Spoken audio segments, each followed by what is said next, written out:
Like, the money is for me if I show you my pants. If you're wearing pants, don't with the money.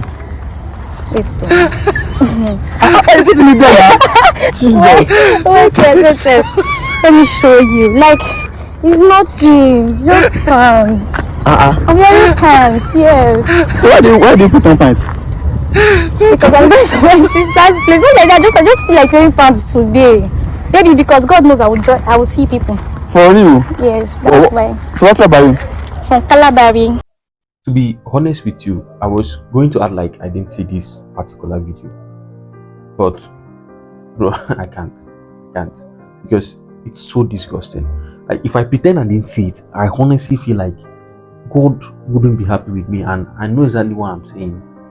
The level to which mediocrity has eaten into our society today is becoming so alarming. Like, every single day you see these videos popping up where people are willing to do almost anything for views, engagement, or even a little bit of money.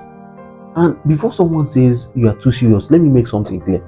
I'm not saying every content has to be educational. No, fun is important, entertainment is important, people can laugh and enjoy themselves. I'm not saying it's a bad thing, but imagine bathing, dressing up, coming out into the street, standing in front of a camera and asking women to expose their underwear just so you can give them money. At one point did we decide that this is what entertainment has to become? And what worries me even more is the influence this kind of content can have on young people. Our children are watching, young boys and girls are growing up consuming this content, and the more they see it being rewarded with money, views and attention, the more they begin to believe that this is normal. This is how they will think that these things can make you become successful, compromising your dignity, being embarrassing, or trying to behave outrageously. And honestly, the truth is that it doesn't have to be this way, because there are thousands of creative things people can do online, and it will be fun, entertaining, and have some level of dignity. You don't have to humiliate yourself. You don't have to cross every possible boundary just because you want to go viral. And this is where I particularly have a problem with some of the young women participating in this thing.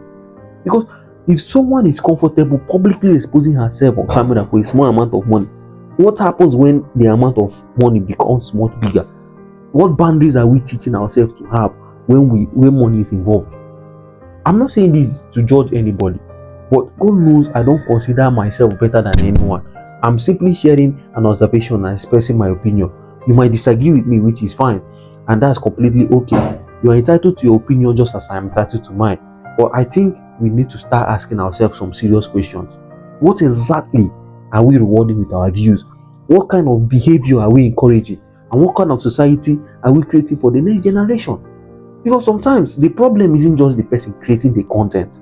Sometimes the problem is also us. Yes, the audience, because every time we watch, share, laugh, and watch something, we are telling the creator, do more of this. Nah, they do more. Carry go. We do your back. So yes, you can have fun, create content, go viral, make people laugh. That one day, but please, let there be still some sense of self-respect and responsibility. It's not everything that gets views deserves to be celebrated. Yes, if I could remember those days back in the days when content creation started, if you look at the kind of comedies they make, it was comedies that were well thought of. In fact, you start asking yourself, these guys are genius, the way they think about these things. But these days, it's not more than a girl with big breast, a girl with big nyash, and that's just what the content is all about. It's always social content. That's more of women do this, men do that, brotherhood, support you, sisterhood, and that's just all. It's about men, women. There's nothing else. There are other contents that you can make, and it will be fun, and it will be funny, and it will be a comedy that doesn't have to involve sexuality in it. We don't have to see the big nyash. We don't have to see the cleavages that these women expose them when they are making these videos. And the more they are doing this, the more the views, the more the trends, and you see people queuing into it because it's what gives money. It's what blows the algorithm. You have to be careful. Let's sensitize some certain things that we do online, and it's so painful. For me, it's so painful. If you look at other countries' content, I'm not talking about America because that's another stupid country on its own. I'm talking about some countries like China. Look Look at their content. Japan, look at the contents they have. Some of these stupid content that they produce, they try to censor it because they know how bad some contents can be to the younger generation. Everything is not content. Sometimes you see a madman acting like he's mad, picking things on the road just for content. You see one that will come out from the main road and start shouting. All these things are content too, and people watch it. People consume these things. I'm just tired. I'm just tired. See you in the next video, please.